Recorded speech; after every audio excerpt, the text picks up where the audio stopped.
Om Shanti. Good morning.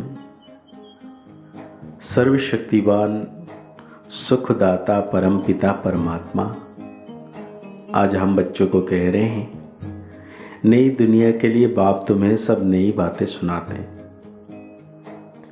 नई मत देते हैं, इसलिए उनकी गतमत न्यारी गाई जाती है। साथ में बाबा आज हम बच्चों को पूछ रहे हैं, रहमदिल बाप सभी बच्चों को किस बात में सावधान कर उच्च तकदीर बना देते हैं। बाबा कहते हैं, बच्चे ऊंच तकदीर बनानी है तो सर्विस करो। अगर खाया और सोया सर्विस नहीं की तो ऊंची तकदीर नहीं बना सकेंगे। सर्विस के बगैर खाना हराम है, इसलिए बाबा सावधान करते हैं। सारा मदार पढ़ाई पर है, तुम ब्राह्मण को पढ़ना और पढ़ाना, सच्ची गीता सुनानी है।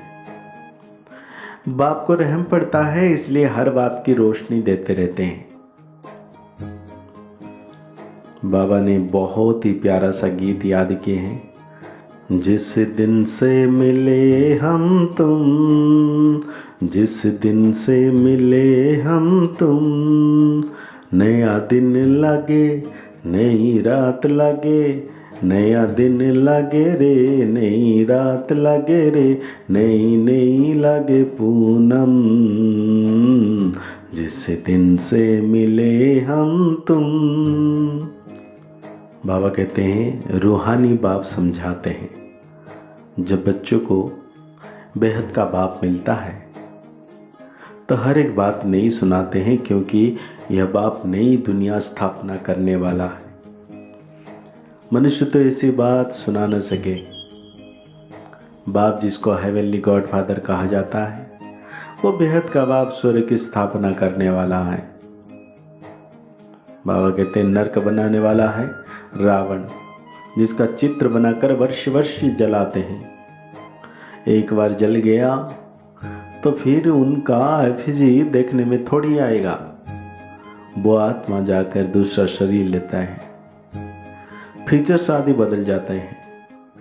यह तो रावण के ही वही फीचर्स वर्ष वर्ष जलाते रहते हैं। वास्तव में बाबा कहते हैं, जैसे निराकार शिव बाबा का कोई फीचर नहीं, वैसे रावण का भी कोई फीचर नहीं। यह रावण तो बेकार है। बाबा वो समझाते हैं, मनुष्य भक्ति मार्ग में क्या क्या चाहते हैं। भगवान आते ही हैं भक्ति का फल देने, रक्षा करने, क्योंकि भक्ति में दुख बहुत है, सुख है अल्पकाल क्षण भंगुर। भारतवासियों को बिल्कुल दुखी जीवन है। कोई का बच्चा मरा, कोई का देवाला निकला, जीवन तो दुखी रहता है ना। बाप कहते हैं, मैं आता हूँ सभी को सुखी बनाने, क्योंकि बाप है सुख का सागर। बाप कहते हैं, इस समय सब नरकवासी हैं। अगर कोई को कहो तुम नरकवासी तो वो बिगड़ेंगे। वास्तव में तुम जानते हो, नरक कलयुग को और स्वर्ग सतयुग को कहा जाता है। बाप वैकुंठ की बादशाही ले आए हैं। कहते हैं, स्वर्ग का मालिक बनना है तो पवित्र जरूर बनना पड़े। मूल बात सारी पवित्रता की है। कई मनुष्य कहते हैं, हम पवित्र तो कभी नहीं रह सकते। अरे, तुमको पावन बनाते हैं स्वर्ग में चलने के लिए। पहले वापस शांति धाम जाकर फिर स्वर्ग में आना है।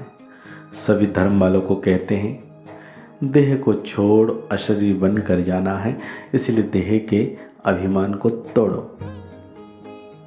मैं क्रिश्चियन हूँ, बौद्धि हूँ, यह सब है देह के धर्म। आत्मा स्वीट होम में रहती है।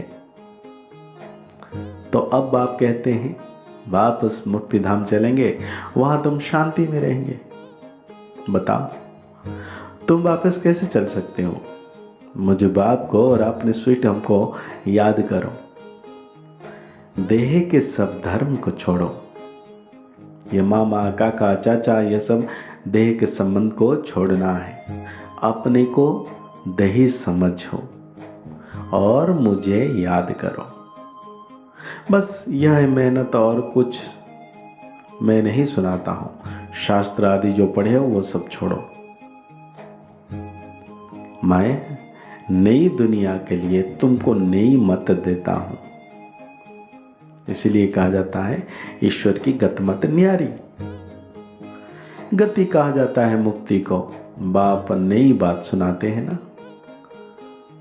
मनुष्य भी जब सुनते हैं तो कहते हैं यहाँ तो नई बातें हैं, शास्त्र की कोई बातें नहीं है। यूं तो गीता की बात, परंतु मनुष्य ने गीता को भी खंडन कर दिया है।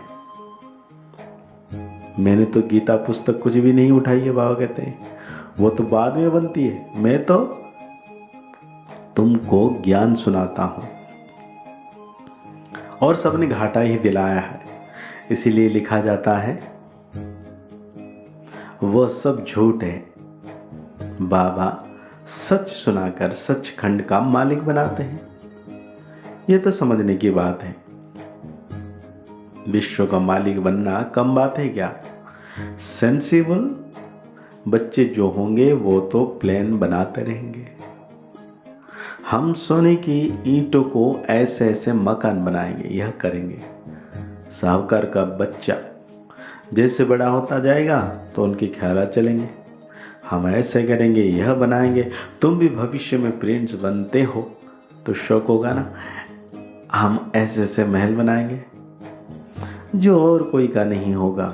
यह ख्यालात उनके चलेंगे जो अच्छी रीति पढ़कर पढ़ाते हैं। बाबा कहते हैं बादशाही तो होगी ना, तो बुद्धि में यह ख्यालात चलनी चाहिए। हम कितने नंबर से पास होंगे? बड़ा भारी स्कूल है, इसमें लाखों करोड़ों पढ़ेंगे और ढेर आएंगे। यह सब बातें बाप ही बैठ समझाते हैं। भगवान एक है, उनको ही माता पिता कहते हैं। वो आकर एडप्ट करते हैं। कितनी गुह्य बातें हैं।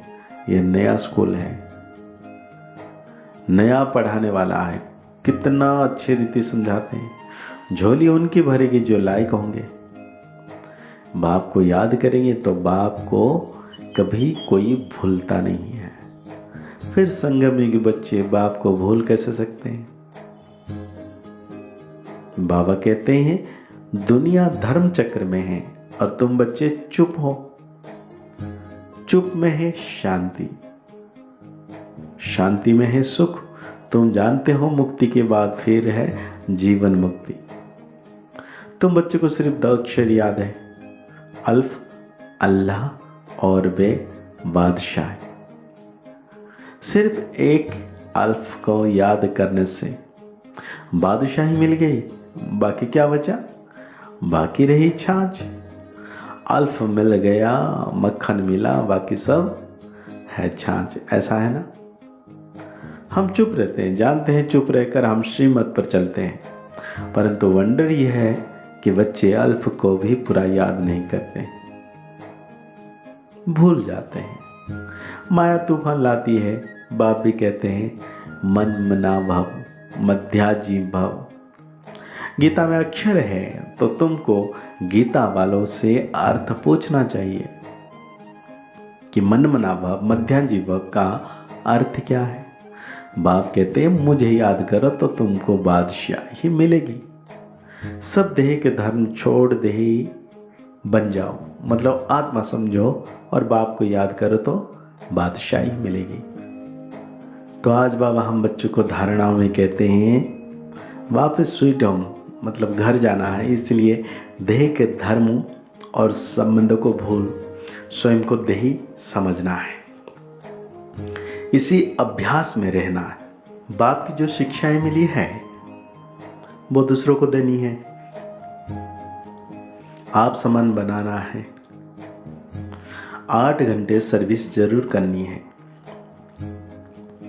आज बाबा हम बच्चों को वरदान दे रहे हैं शुद्ध फीलिंग द्वारा फ्लू की बीमारी को खत्म कर वरदानों से पलने वाले सफलता मूर्त भवो।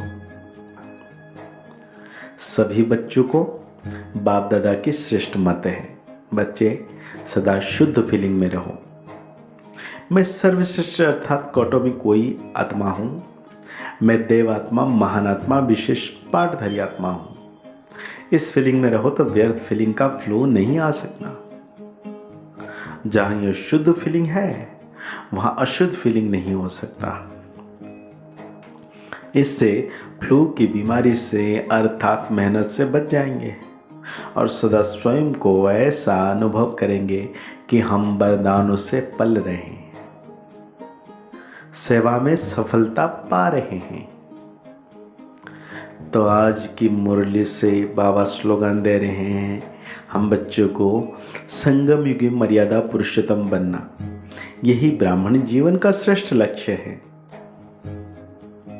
तो आज के मुरली के अनुसार हम मान लेंगे, मैं संपूर्ण सफलता मूर्त आत्मा हूँ। मुरली को और गहरी रीति से चिंतन करते हुए निरंतर सर्वशक्तिवान बाबा की याद में रहना है कि सर्वशक्तिवान बाबा हमेशा मेरे साथ हैं, 24 घंटे मेरे मस्तक के पर है। मुस्कुराते रहिए, आगे बढ़ते रहिए, पुरुषार्थ करते रहिए, खुश रहें, स्वस्थ रहें, मस्त रहें। ओम शांति, ओम शांति, ओम शांति। सफल बने, समर्थ बने, पावन बने जीवन, मीठी मुरली सुन के पाए सुख सघन। आज का चिंतन